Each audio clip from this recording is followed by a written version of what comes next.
The Jets are in Foxborough this weekend for a huge AFC East game. What does this game mean? How can the Jets win? That's what we'll talk about today on the Locked On Jets podcast. You are Locked On Jets, your daily New York Jets podcast. Part of the Locked On Podcast Network, your team every day.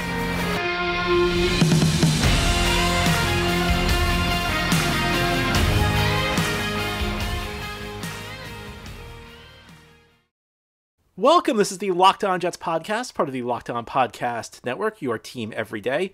It's Friday, November 18th, 2022, and I'm your host, John B. from GangGreenNation.com, thanking you for making the show your first listen or first watch every day. This podcast is free and it's available on all platforms, including YouTube. If you like what you see or hear, hit the subscribe button where you're watching or listening so that you'll never miss an episode. If you're watching on YouTube, please give this episode a big thumbs up. Helps the channel out and it helps other Jets fans find the podcast. Today's episode of Locked On Jets is sponsored by SimpliSafe Home Security with Fast Protect technology exclusively from SimpliSafe. 24/7 monitoring agents capture evidence to accurately verify a threat for faster police response. There's no safe like SimpliSafe. Visit simplisafe.com/LockedOnNFL to learn more. The Jets are in Foxborough this Sunday for a game against the New England Patriots.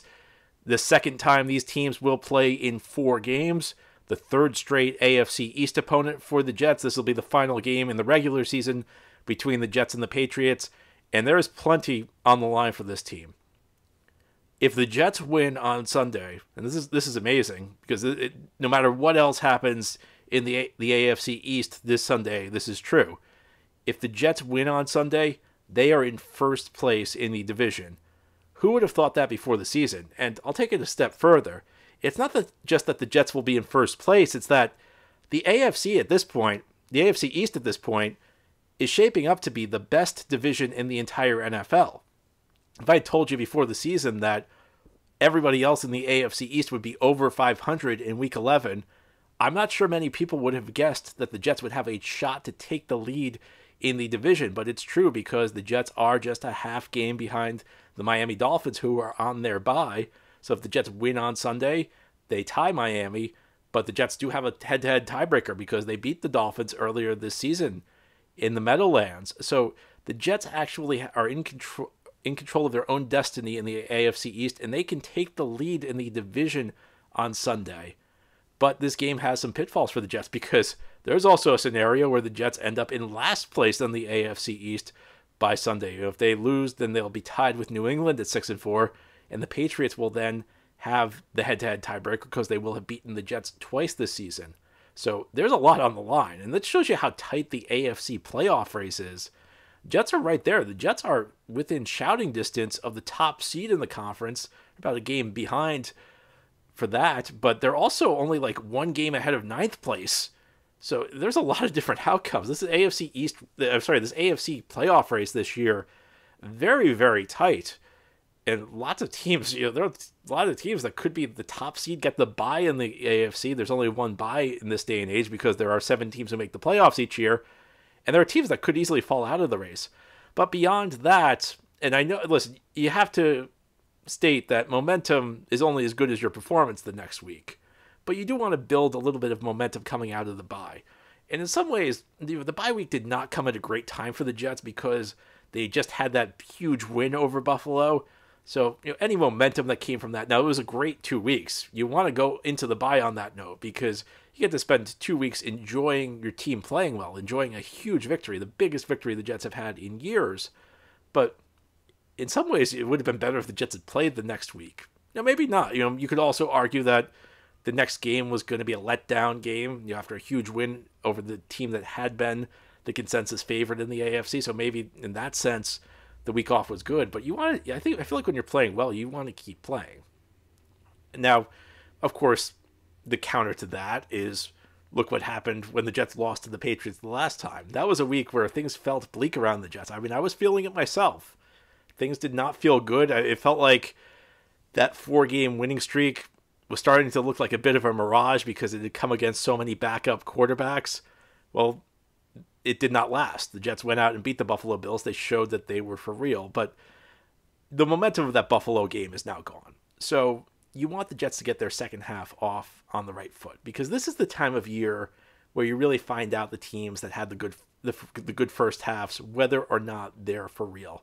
And frequently what you'll see is teams that started out great. This is the time of year where things begin to fall apart a little bit. They maybe lose a game they should not lose, and things begin to snowball on them. And suddenly, once you get in a losing streak in this league, and that's one of the reasons that win against Buffalo is so important, because when you get in a losing streak in this league, sometimes things can snowball. Sometimes you can fall out of the race. And there are some difficult games remaining on the schedule for the Jets. You've got a trip to Miami. You got a trip to Buffalo. You've also got a trip to Seattle, which at the start of the season, it's funny because I remember when the schedule came out, I was warning everybody that you don't really know who's going to be good and who's going to be bad. But one of the few exceptions I said was, Seattle's not going to be very good. Well, it shows what I know, and it kind of proves the point that sometimes games end up looking tougher or easier than they end up being on paper. So Jets have some difficult road games in the second half of the season, but they've shown that they can hang with the most talented team in the conference. You want to get off on the right foot, though. You don't want to come out and lose this game, because you're in danger. It's one of those situations that things change very quickly in the NFL. And you don't want to end up in a situation where suddenly you're playing bad football. Suddenly now you've lost 2 out of 3. And it's important. I think it's important for the Jets to avoid getting swept by New England. I think that there's something psychological with this team and with this fan base. Even though Tom Brady's gone, I think you want to feel like you've gotten over the New England hurdle. Because the Patriots, they're always a tough team. Even without Tom Brady, they made the playoffs last year. They're in playoff position this year. In fact, one of the most amazing stats I've seen is the fact that if the season ended today, the AFC East would be the first division in NFL history to have all of its teams make the playoffs, because Buffalo, Miami, the Jets, and New England are all over 500. So difficult opponent. It very well could be an opponent the Jets see down the line. It's not inconceivable that the Jets could be facing AFC East competition in the playoffs. There could be a third game. I think you want to make sure you can get over this hurdle. You want to make sure that there's not a team that's kind of in your head. And maybe that's more for the fan base than it is the team, because the players on the Jets, they don't really have they're not carrying the burden of history that the fan base is. But especially after that first game of the season, the first time these teams met, that was a tough loss, because the Patriots have been the team that's tormented the Jets a lot over the last 2 decades. It felt like the Jets on a 4-game winning streak. The Patriots were coming off, you have to remember, the Patriots were coming off a really bad loss to the Chicago Bears. This had all the makings of the kind of game where the Jets finally got rid of all of the frustration against New England. And then after a good first half, things kind of fell apart. You want to get past New England, and you want to get to 7-3. And if you do, the Jets will be in first place in the AFC East by Sunday night. You never would have thought it. Listen, I think even somebody like me, who was pretty optimistic on the Jets heading into the season, by optimistic, I felt like they could get to 7 wins, which at the time seemed like a very optimistic take. They could be at 7 wins by the end of Week 11. Really amazing stuff. How did the Jets get to that 7th win, though? We'll talk about that as we continue this Friday episode of Locked On Jets. Of course, any game with the Jets revolves around Zach Wilson. What does Zach Wilson need to do? I'll tell you what I think as we continue this Friday episode. Today's episode of Locked On Jets is brought to you by Tommy John. Getting stuck in Black Friday crowds? Super uncomfortable. Shopping Tommy John's Black Friday sale from your couch? Super duper comfortable. When you give loved ones Tommy John, they're that much more comfortable, so they can do everything better. Celebrate softness season with the gift of Tommy John underwear, loungewear, and pajamas. Every gift is backed by Tommy John's best pair you'll ever wear, or it's free guarantee. Shop Tommy John's Black Friday sale going on right now and get 30% off site-wide at TommyJohn.com/lockedon. Again, that's 30% everything now at TommyJohn.com/lockedon. Black Friday officially doesn't come till next week, but Tommy John's got a Black Friday sale, and it's happening right now. TommyJohn.com/lockedon. See site for details. Thank you again for making Locked On Jets your first listen or first watch every day. This podcast is free and it's available on all platforms, including YouTube. Jets are in New England on Sunday for a game against the Patriots. And I think it's not a surprise, but all eyes are going to be on Zach Wilson. that's always true of the Jets, but I think it's going to be doubly true on Sunday because of what happened in the first meeting between these teams this season. The Patriots won, and I think if we're going to be honest, Zach Wilson's play was maybe the driving force behind that. The Jets were in control of this game late in the first half. Zach Wilson threw a bad interception. Now the Jets had a pick six that was subsequently taken off the board, but that interception Zach Wilson threw kind of got the snowball rolling on the momentum swinging to New England in that game because the Patriots ended up getting a field goal before the half. Zach Wilson then threw two really bad interceptions in the second half. In fact, Zach Wilson threw 7 interceptions in the 2 games that he's started and finished against the Patriots in his career. He threw 4 last year in the Meadowlands. He threw 3 this year. Last year, he was actually off to kind of a decent start in the game in Foxborough, but he got injured, so he had to leave that game. But here's the thing. It's very easy to look at these interceptions and say, well, Bill Belichick, he's a genius. He got to a young quarterback. That frequently is the case. There are many times where you see Bill Belichick really completely rattle a young quarterback. But in these 2 games where he's thrown the 7 interceptions, Belichick hasn't really done a whole lot that's exotic. The Patriots have not been showing many looks that are that wild. They aren't really doing anything that should confuse a young quarterback. It's really just Zach Wilson's making terrible decisions. He needs to play within himself again. And I don't know whether it's this opponent, whether it's Belichick, what it is, but he's just been trying to do too much against New England. And that's kind of the story of Zach's career so far. When Zach plays within the system, and you have to remember, this is a system that's designed to give the quarterback easy completions. And when Zach Wilson has stood in the pocket this year, when he stayed in the pocket, I think good things have generally happened. He hasn't been spectacular, but he's been functional. And really, the Jets, for a second-year quarterback, a guy who's still learning the game, functional is what you need. The good thing for the Jets is that they've done a really solid job surrounding Zach Wilson with quality pieces around him. And this is how you want to bring a young quarterback along. You don't want a situation where a young quarterback needs to be an MVP candidate in year 2. It's great when it happens, but it's not really the most realistic scenario in the world. A lot of young quarterbacks need to make more incremental progress, and they need their team to kind of lift them up. And that's what Zach Wilson needs. And when he's taken what's there, when he's run the offense within the confines of the system, he's been pretty good this year. Where Zach Wilson struggled, and part of this has been when he's under pressure, when he starts bailing on the pocket, there's a problem. And one of the big problems is Zach Wilson, when he bails on the pocket, he has a tendency to turn his back to the play. And when that happens, he can't see a receiver breaking open. And Zach also has a tendency to move either left or right. And when you do that, you kind of cut the field in half because if you're rolling right and you throw across the field to the left, you're making a high danger pass. And Zach's actually done that a couple times and gotten away with it. When Zach has stood within the pocket, he's done well. And another thing I'll bring up is in the game against Buffalo the Jets played 2 weeks ago is a good example of this. There were running lanes against Buffalo. Now, Zach Wilson is not athletic enough. He's not fast enough that you're going to design a ton of... You're not going to call a ton of designed runs for the quarterback.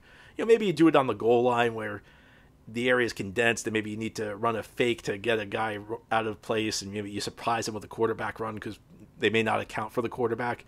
Maybe you do it there. Zach Wilson's not a guy you're going to build in a steady diet of runs for.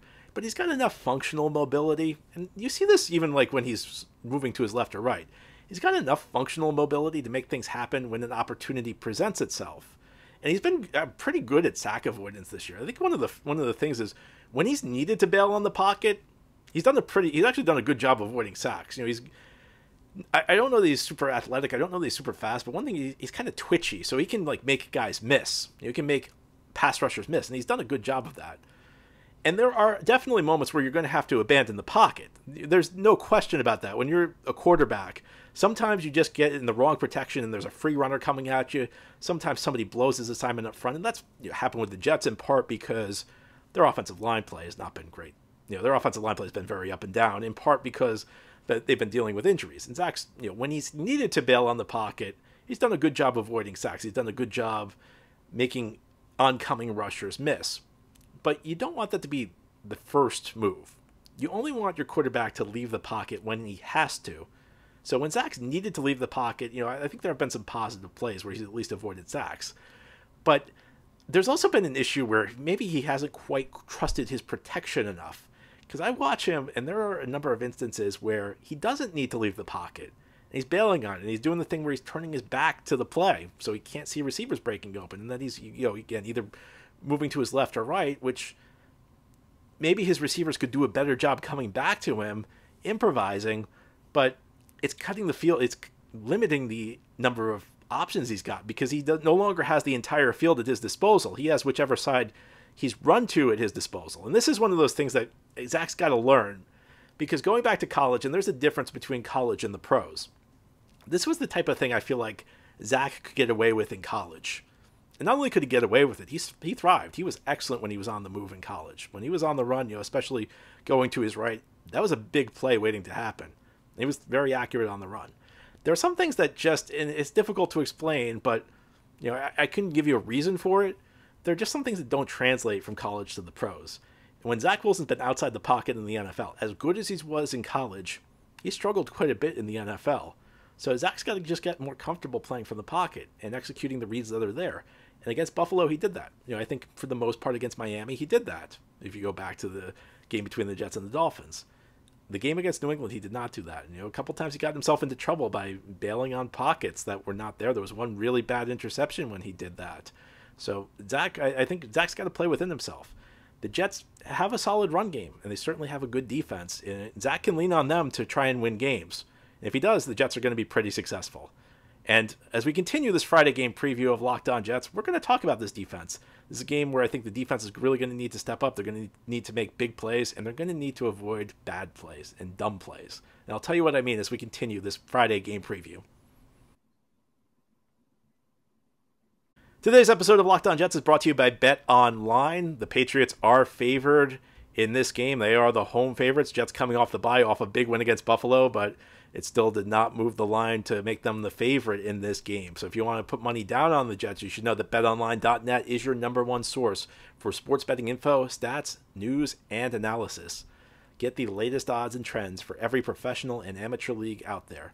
From football to basketball to soccer and esports, they've got it all at BetOnline.net. And if you love sports podcasts, you can find those at BetOnline as well. They are the fastest and easiest way to get your betting fix. You can head to the website today or use your mobile device to learn more.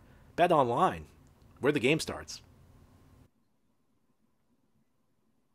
This is the Locked On Jets podcast here on this Friday, previewing Week 11 action. Jets at Patriots on Sunday in Foxborough. I talked about how Zach Wilson needs to play within himself in the second segment. And part of the reason he needs to play within himself is how well the Jets defense has been playing this year. The Jets are very much a football team where they need the quarterback. I hate to use this because it's cliche theater, but they need the quarterback to not lose the game for them most weeks because the defense wins the game for them. I don't love playing that way in today's NFL, but it's just the way the Jets are built. It's the best option for them. They want to run the ball effectively with James Robinson and Michael Carter, want to avoid mistakes from the quarterback position, get efficient enough quarterback play, have your quarterback hit enough key passes, avoid the big mistakes, but then the defense needs to win games. And it looks like the Jets are probably going to be without Sheldon Rankins this weekend. Rankins has been playing well this season. Fortunately, the Jets do have plenty of depth on the defensive line, so this is a hit they should be able to weather. And their job is to get into Mac Jones' face, because just as Zach Wilson made some big mistakes in that first game, Mac Jones made a really, really big mistake that he got away with because of a penalty on John Franklin Myers. But it's very easy to forget this. The Jets were in control of that game in the first half, and after Zach Wilson's interception, Mac Jones made a catastrophic error. He threw an interception to Michael Carter the second that he ran back for a touchdown. The Jets were in total control. New England's offense had been completely stonewalled to that point. The Jets had just put a touchdown on the board. They were going to take a 2-score lead into the locker room, and then there was a penalty. There was a penalty on John Franklin Myers. So, avoid the big mistakes. And John Franklin Myers has had an excellent season, but he's had 2 big penalties that have extended critical drives. There was one against Cincinnati, and then there was that one against New England. So avoid the big mistakes, but also take advantage when opportunities are there, because the way the Jets defense is playing, especially the defensive line, and I'll single out Quinnen Williams on this one because Quinnen Williams is playing outstanding football. And if you listen to yesterday's podcast, I spoke with my good friend Mike Debate, the host of Locked On Patriots. The Patriots are having some offensive line issues. This is a matchup that seems very favorable for the Jets. Now, part of it is they need to play up to that. I think the Jets, after that sequence where Zach Wilson threw the interception and then they got wiped off the board, and then it felt like the Jets had a touchdown that got called back. It felt like the Jets maybe got a little unrattled, especially in the third quarter of that game. And Stevenson had some big runs. New England's excellent back. He broke some runs. So the Jets, need to keep their composure a little bit better in this game because the matchups are there. And if the Jets generate pressure, Mac Jones has shown a tendency to, make a big mistake. And I think this game may come down to maybe not which quarterback makes the big mistake, because both quarterbacks made big mistakes in the first game between these teams. Which quarterback's big mistake counts? Because Zach Wilson's big mistake counted in that game. Mac Jones's did not. So I think this is the type of game Jets defense needs to come to play. They need their defensive line to be effective, and they need to avoid the mistakes that like they made in the first game that took a potential game-changing play off the board. You want to be able to find the line between being aggressive and being reckless. And I don't think the Jets found that line in that game. Most of the year they have. They've been very aggressive. They've avoided making a really dumb play. But in that game, against Cincinnati, there are a few other points where the Jets have made some really bad plays where they have not found the line between reckless and aggressive. I think the Jets have a good shot at this game. I think this is a toss-up. When the Jets played New England at home, I felt like the Jets should have been favored. And quite frankly, I feel like the Jets, and this was not true for most of the last 2 decades. Most of the last 2 decades, the Patriots have gone out and dominated the Jets because they were the better team. In that game in the Meadowlands, it felt to me like the Jets lost it as much as the Patriots won it. And the Jets go out there and play their game on Sunday. It's going to be tougher because they're in Foxborough. It's never easy facing New England. And while the Jets are coming off the bye, so is New England. And New England obviously has a Hall of Fame coach, and that's not a guy you really want to face off the bye. But the Jets have the Jets match up well with New England. And if they get out of their own way, if they avoid these big mistakes, I think they're going to have a real shot at winning this game. And amazingly enough, then they'll be in first place in the AFC East. Who would have thought it? Heading into the week of Thanksgiving, the Jets could be in first place in the AFC East. And again, not just an AFC East, an AFC East where everybody is in the playoff race. The best division in football so far this season. Amazing to think about. Anyway, that's all for today's episode. This has been the Locked On Jets podcast, part of the Locked On Podcast Network. Your team every day is our motto. As always, if you enjoy the show, hit the subscribe button where you're watching or listening so that you'll never miss an episode. Please give the show a 5-star review if you're listening on a podcast source, and a big thumbs up if you're watching on YouTube. Both of these help out the channel and help other Jets fans find the podcast. Have a great weekend. Enjoy the game. We'll be back after it to discuss what happened.